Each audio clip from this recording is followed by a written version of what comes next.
Si están interesados en la producción musical y han buscado en Internet consejos sobre cómo mejorar sus producciones, seguramente se habrán topado con menciones a los ecualizadores de fase lineal y sobre cómo deben usarse siempre o nunca o solo en determinadas circunstancias.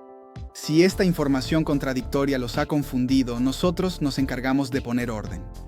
En este video explicamos cómo funcionan los ecualizadores de fase lineal y cuándo y cómo utilizarlos.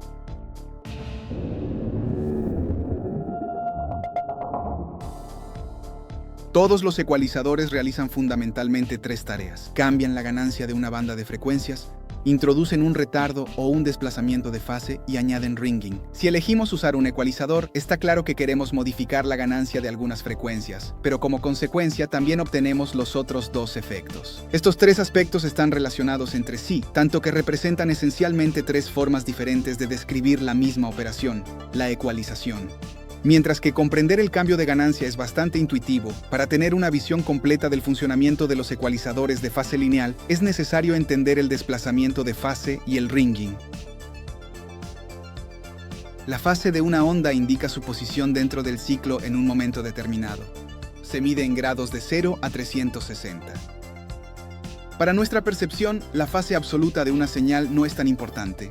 Es mucho más importante la diferencia de fase entre dos o más señales. Esta también se mide en grados, entre menos 180 y más 180. Esto se debe a que, cuando sumamos varias señales, la diferencia de fase puede afectar la amplitud de la suma. Cada vez que ecualizamos una señal, el ecualizador altera las fases de algunas de las armónicas, retrasándolas o adelantándolas. Para entender mejor lo que sucede, imaginemos una señal compuesta por estas armónicas. Notamos cómo, al inicio del sonido, todas tienen la fase en 0 grados. Observemos la armónica resaltada.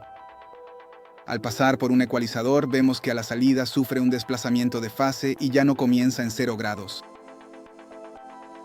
Hagamos la misma prueba con un sonido real.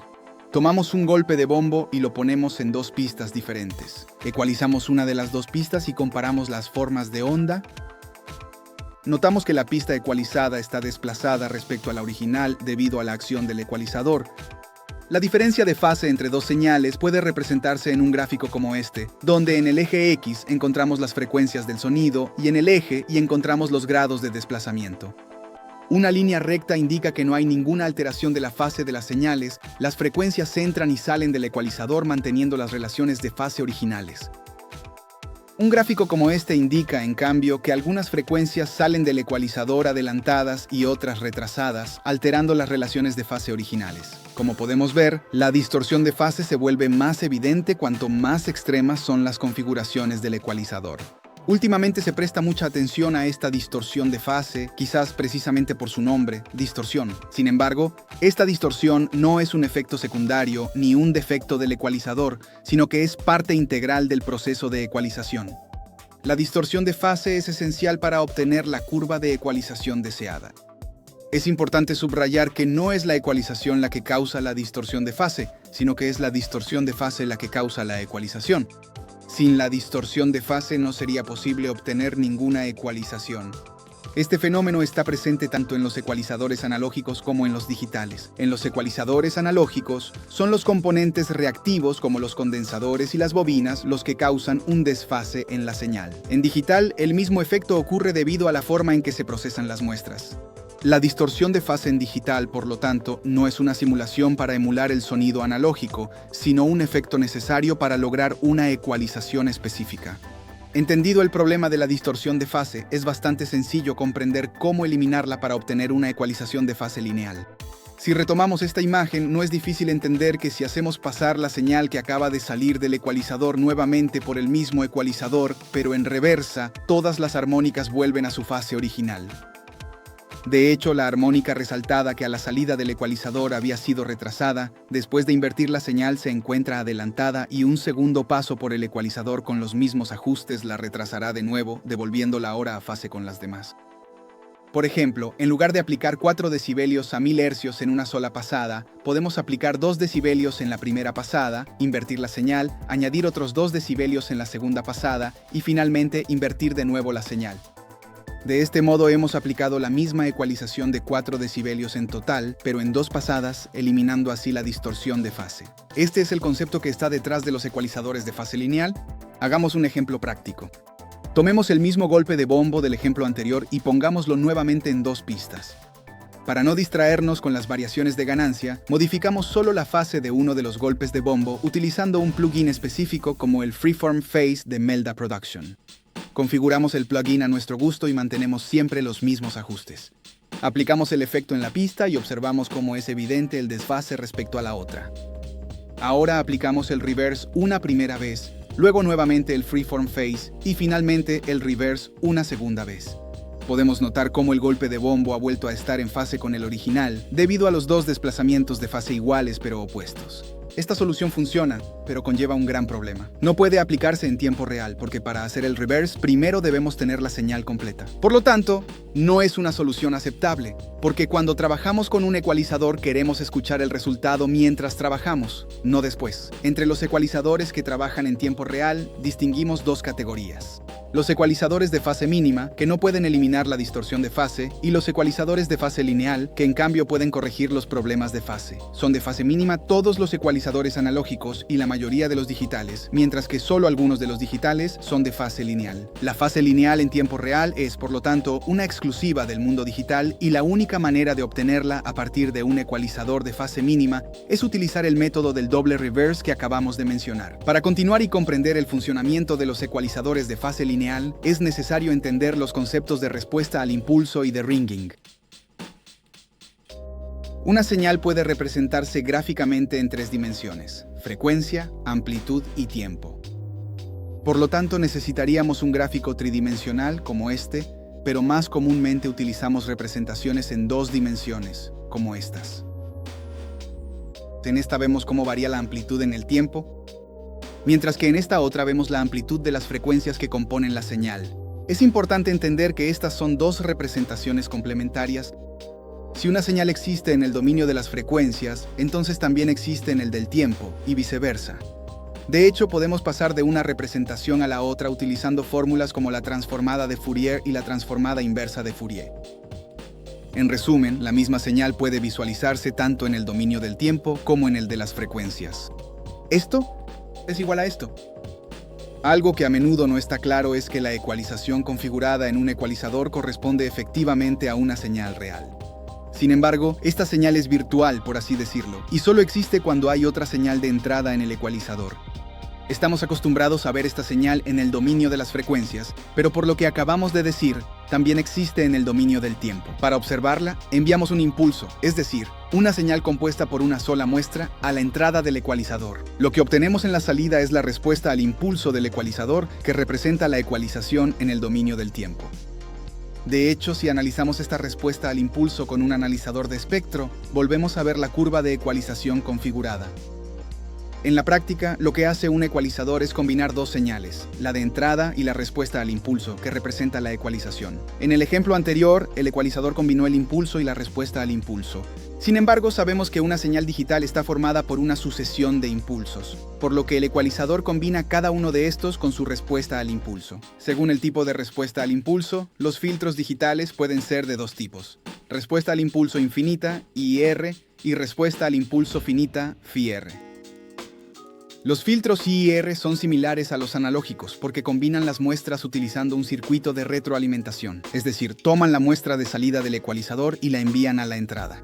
Por ejemplo, si la retroalimentación envía a la entrada el 50% de la señal de salida, la nueva muestra de salida contendrá el 50% de la que acaba de salir y, por lo tanto, un cierto porcentaje de todas las muestras que han pasado previamente por el filtro.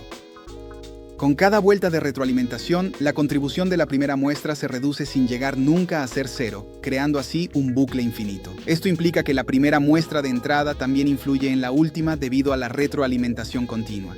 Debido a su funcionamiento, los filtros IR son ligeros para la CPU e introducen muy poca o ninguna latencia. La respuesta al impulso de un filtro IR tiene este aspecto. Las oscilaciones adicionales se llaman ringing y son lo que se añade a cada muestra de la señal para ecualizarla. Dado que las oscilaciones siguen a la muestra de entrada en el ecualizador, se habla de post-ringing, pero volveremos sobre esto más adelante. Los filtros FIR son exclusivos del dominio digital y no tienen equivalentes analógicos. Funcionan sin el uso de circuitos de retroalimentación, combinando únicamente las muestras de entrada sin considerar las de salida. Este proceso se llama convolución y también se utiliza para otros efectos como reverberaciones y emuladores de amplificadores. Es un tema complejo, lo profundizaremos en un próximo video. A diferencia de los filtros IR, los filtros FIR requieren un cierto número de muestras de entrada antes de procesar la primera muestra. Por ejemplo, podrían requerir miles de muestras antes de comenzar el procesamiento, y esto puede causar una latencia considerable, que puede superar un segundo. Sin embargo, una mayor latencia debida a un mayor número de muestras permite una mejor calidad del filtro, especialmente en las frecuencias bajas.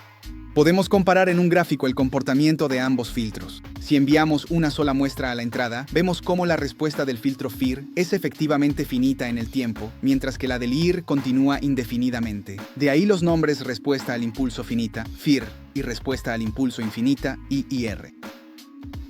La característica distintiva de los filtros FIR es que no es necesario esperar la señal de salida del ecualizador. Es posible gestionar fase y ganancia de los filtros de manera independiente. Esto contrasta con los filtros IIR, que dependen de retroalimentación y no permiten gestión separada de fase y ganancia. Llegamos entonces a cómo un filtro FIR logra obtener una fase lineal en la salida. Dado que su respuesta al impulso es finita, podemos intervenir sin tener que esperar a tener toda la señal. Basta con tener solo una porción. Como vimos antes, si hacemos pasar una señal 2 veces por un ecualizador y con 2 inversiones, al final obtenemos una fase lineal. Aunque de manera ligeramente diferente, este proceso solo puede replicarse en tiempo real con los filtros FIR. También hemos visto cómo una curva de ecualización corresponde a una señal en el dominio del tiempo. Si con un filtro FIR aplicamos una inversión a la respuesta al impulso antes de combinar las dos señales, obtenemos el mismo resultado que se tendría invirtiendo la señal de entrada. Por lo tanto, si esta respuesta al impulso provoca un retraso en una banda de frecuencias, la otra provoca un adelanto especular. Al unir las dos respuestas al impulso, es como si hiciéramos pasar la señal por el ecualizador 2 veces, una normalmente y otra en reversa. Solo que, en vez de invertir la señal, como vimos antes, invertimos el propio ecualizador. Sin embargo, una fase lineal introduce varios problemas típicos de este tipo de ecualizadores. Veamos cuáles son.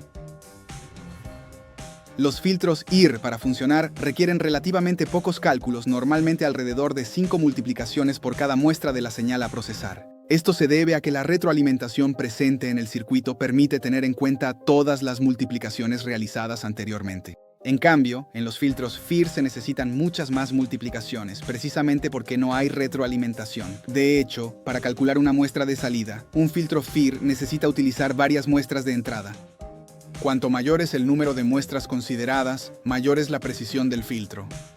Por eso, no es raro que se utilicen incluso decenas de miles de muestras para su funcionamiento. En consecuencia, un filtro FIR requiere un número alto de multiplicaciones por cada muestra de la señal de entrada. Incluso teniendo en cuenta las diversas optimizaciones que los desarrolladores pueden introducir, el consumo de los filtros FIR es decididamente más alto que el de los IR, tanto en CPU como en RAM. Como ya hemos anticipado, el uso de un número tan alto de muestras de entrada implica la introducción de una alta latencia, y toda la señal se retrasa durante el paso por el filtro. La cantidad de retardo depende de la resolución del filtro. Por ejemplo, el Pro-Q 3D Fab Filter, si se configura en Linear Phase a la máxima resolución, introduce más de 66.000 muestras de retardo, equivalentes a aproximadamente 1,5 segundos. Esta latencia excesiva hace que cualquier procesador sea inutilizable durante la grabación o en todos aquellos casos en los que se requiere una baja latencia. Normalmente, durante la mezcla, la latencia introducida por los plugins no causa molestias porque la propia DAW la compensa automáticamente. El problema es que latencias de esta magnitud no pueden ser compensadas por todos los programas y, aunque se compensen, suponen la introducción de un retardo enorme en toda la sesión. En consecuencia, en el caso de la latencia introducida por el Pro-Q 3, cualquier modificación en la sesión requeriría aproximadamente 1,5 segundos antes de tener efecto, lo que dificulta el trabajo. Siempre se puede reducir la resolución del filtro para disminuir la latencia, pero esto afecta la calidad del propio filtro, especialmente en las frecuencias bajas. De hecho, los filtros FIR pueden trabajar en un número de frecuencias igual a la mitad de las muestras consideradas. Por ejemplo, con 4096 muestras se tienen disponibles 2048 frecuencias sobre las que trabajar, es decir, una cada 10 entre 20 y 20.000. Esto genera problemas en la gestión de las bajas frecuencias porque debido a la distribución logarítmica hay muy pocas frecuencias sobre las que trabajar, mientras que no crea grandes problemas en las medias y altas. El mismo efecto lo vemos en cualquier analizador de espectro. La resolución en las bajas es menor que la de las altas frecuencias. Aumentando las muestras a 8192 se tienen 4096 frecuencias disponibles, es decir, una cada 5 entre 20 y 20.000. Mejor, pero en las bajas la resolución aún no es adecuada. El ProQ3 en modo Linear Phase Low introduce 3072 muestras de latencia, por lo que como máximo puede utilizar 3072 muestras para sus cálculos, una cantidad decididamente insuficiente para trabajar las bajas frecuencias. De hecho, si se intenta hacer algún ajuste con esta configuración, es fácil que aparezcan distorsiones o artefactos en las frecuencias bajas. Sin preocuparnos por la latencia y el mayor consumo de CPU y RAM, podemos optar por aumentar la resolución del filtro para trabajar mejor las frecuencias bajas. Aún así, lamentablemente no hemos resuelto todos los problemas. De hecho, al trabajar precisamente en las frecuencias bajas con una mayor resolución, se vuelve más evidente otro efecto secundario de los filtros de fase lineal: el pre-ringing. Como hemos visto, lo que hace un filtro es sustituir cada muestra de la señal de entrada por una copia de la respuesta al impulso, multiplicada por la propia muestra. Sin embargo, en los filtros FIR, la respuesta al impulso es simétrica, y esto conlleva la introducción de un artefacto llamado, precisamente, pre-ringing. Consideremos esta señal y centrémonos únicamente en la primera muestra. Como hemos dicho, esta es sustituida por el filtro con una copia de la respuesta al impulso. Vemos gráficamente que al hacer esta sustitución en un filtro FIR, habrá muestras que preceden a la que originalmente era la primera muestra de la señal. En la realidad, esas muestras son las que causan la latencia de los FIR y la primera muestra se encontraría retrasada, aunque en una DAW esta latencia se compensa dentro de sus capacidades. El conjunto de estas muestras introducidas por el filtro crea el pre-ringing, que se percibe como una especie de eco o de fundido de entrada que precede el inicio del sonido. Un efecto imposible de producirse en la realidad. Como hemos visto, la amplitud y la duración de la respuesta al impulso dependen de los ajustes de la ecualización, y cuanto más extremos son los cambios, más evidente se vuelve el pre-ringing, especialmente en las frecuencias bajas. Con esta ecualización se nota claramente.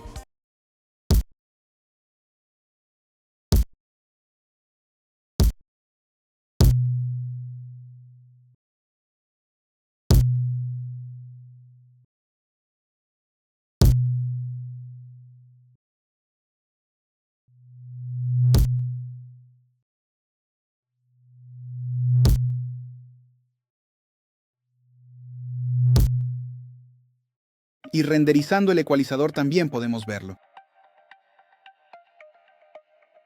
Los filtros de fase mínima solo introducen post-ringing, mientras que los de fase lineal causan pre- y post-ringing. Intentemos entender la diferencia entre los dos. El post-ringing no es muy molesto para el oído, porque normalmente tiene una baja intensidad y es fácilmente enmascarado por el propio sonido. Además, es un fenómeno al que estamos acostumbrados porque ocurre continuamente en la vida cotidiana. Hagamos un ejemplo. Ahora estamos en la sala de grabación del estudio Absolant, un ambiente con acústica controlada donde la mayor parte del sonido es absorbido. Si hacemos estallar un globo, lo que obtenemos es el equivalente a un impulso, es decir, un sonido de alta intensidad concentrado en un tiempo extremadamente breve. Dado que estamos en un ambiente tratado, lo que escuchamos es prácticamente solo el impulso, porque las reflexiones se reducen al mínimo. En la forma de onda se ve que la energía está concentrada en un solo instante y no continúa en el tiempo. Ahora, en cambio, estamos en el aula principal de Absolant, donde realizamos la mayoría de nuestras clases. Este ambiente no está tratado acústicamente y el sonido se refleja en las paredes. Si hacemos estallar aquí otro globo, esperamos escuchar una cola de reverberación. También podemos ver cómo la forma de onda dura más que antes.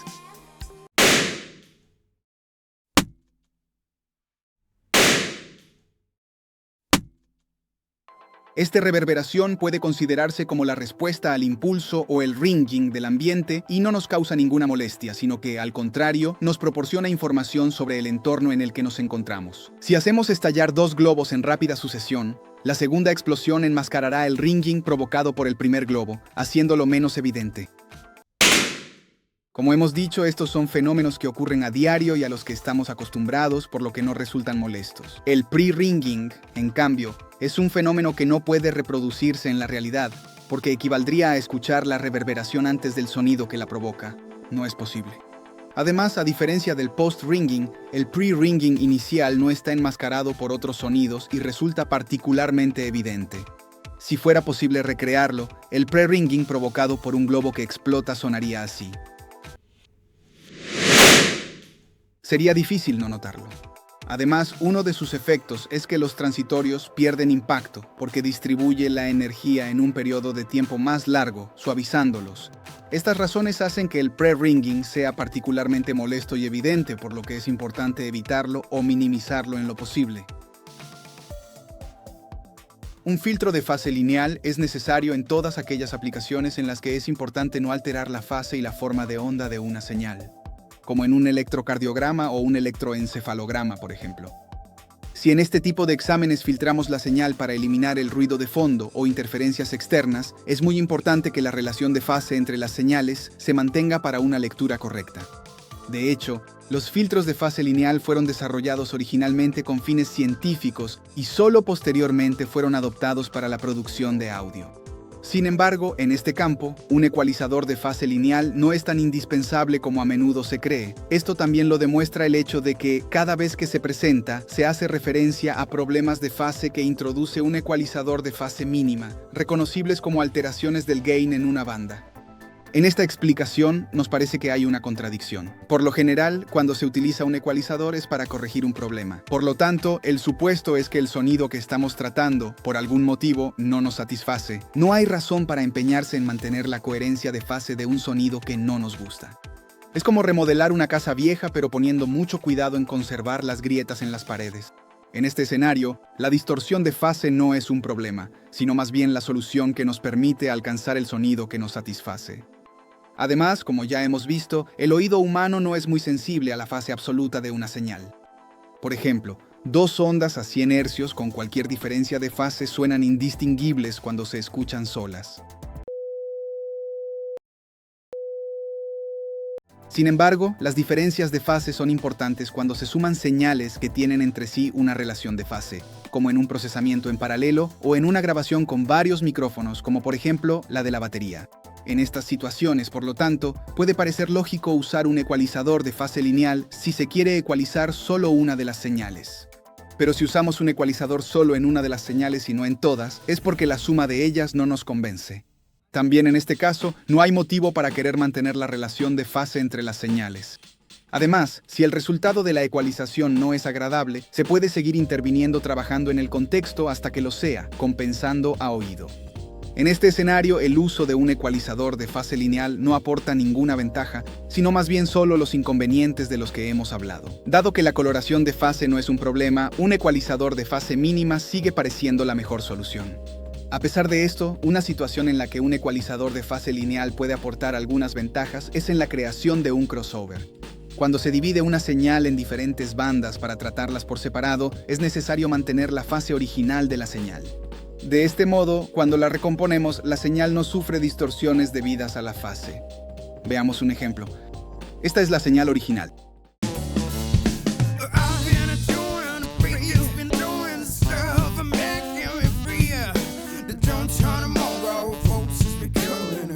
Si la dividimos en tres bandas con un ecualizador de fase mínima, una vez recompuesta suena así.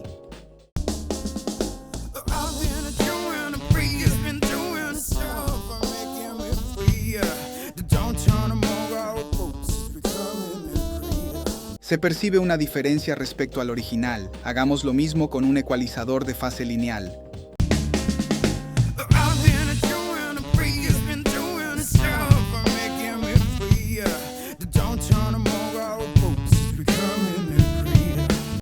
El resultado es mucho más parecido al original, tanto que parece casi igual, aunque no lo es. Procesadores como los ecualizadores dinámicos o los compresores multibanda deberían usar siempre divisores de banda de fase lineal. El marketing asocia ecualizadores de fase lineal con el mastering, sugiriendo que son mejores. Pero no siempre está claro qué hace un ecualizador adecuado para el mastering. Si fuera mejor, ¿por qué no usarlo en la mezcla? La contradicción es más evidente cuando se afirma que el mastering analógico, que usa ecualizadores de fase mínima, es mejor que el digital. Estas dos afirmaciones no pueden ser ambas verdaderas. O el mastering analógico es inferior al digital, o los ecualizadores de fase lineal no son la mejor opción para el mastering. Una posible explicación de por qué los ecualizadores de fase lineal se promocionan para el mastering podría ser que, en esta situación, sus defectos se minimizan. Durante el mastering, normalmente las intervenciones no son demasiado agresivas o extremas, lo que hace que el pre-ringing sea despreciable. La alta latencia no se convierte en un problema, ya que se trabaja sobre un máster terminado y no sobre una mezcla en proceso de creación. Además, en el mastering normalmente se utilizan pocas instancias de plugins, por lo que la mayor carga en la CPU se vuelve insignificante. Estas consideraciones hacen pensar que los ecualizadores de fase lineal no ofrecen una verdadera ventaja para el mastering, sino que por el contrario podrían representar una desventaja para la mezcla. Si después de todo lo dicho aún deciden utilizar un ecualizador de fase lineal, intentemos entender cómo usarlo de la mejor manera y minimizar sus defectos. Para hacerlo, debemos considerar los aspectos técnicos expuestos y encontrar un compromiso entre la latencia introducida, la carga CPU, la resolución en frecuencia y el pre-ringing. Como mencionamos en un video anterior, una ecualización sustractiva aporta algunas ventajas y es la más indicada cuando se utiliza un ecualizador de fase lineal. De hecho, con una ganancia negativa, el ringing es menor respecto a una ganancia positiva, reduciendo el problema del pre-ringing. Por lo tanto, es mejor quitar que añadir. Muchos fabricantes de ecualizadores de fase lineal sugieren usar sus plugins especialmente en frecuencias medias y altas. De hecho, como hemos visto, la resolución de filtros disminuye en frecuencias bajas. Sin embargo, al aumentar la resolución, también aumentan la latencia y el pre-ringing, que se vuelve especialmente evidente en frecuencias bajas. Es mejor trabajar en frecuencias medias y altas, y preferir un filtro de fase mínima para las bajas, especialmente las muy bajas. Para reducir aún más el pre-ringing en bajas frecuencias, es mejor mantener valores de Q bajos, preferiblemente inferiores a 1, sobre todo cerca de las frecuencias fundamentales de los transitorios, para evitar suavizarlos demasiado. Gracias. En cambio, en las frecuencias altas se pueden usar valores de Q más altos. Además, sería mejor utilizar filtros pasa alto y pasa bajo de orden más bajo. Como hemos visto en producción de audio, el ecualizador de fase lineal no es mejor que uno de fase mínima, como a menudo se cree. Es simplemente una alternativa con características sonoras ligeramente diferentes. Puede gustar o no, según los gustos. Para la mayoría de tareas, un ecualizador de fase mínima cumple perfectamente su función. Lo demuestra el éxito de miles de grandes clásicos de la música producidos con este tipo de ecualizador, que aún hoy se toman como referencia en la producción musical.